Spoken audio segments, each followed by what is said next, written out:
يوم تشهد عليهم ألسنتهم وأيديهم وأرجلهم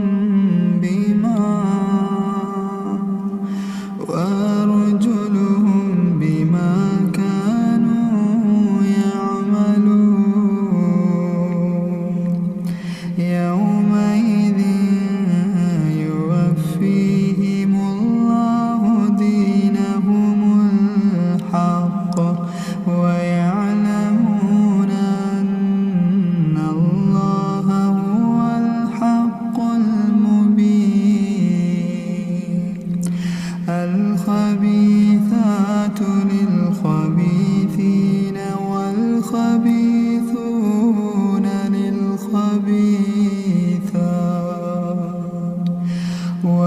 والطيبات للطيبين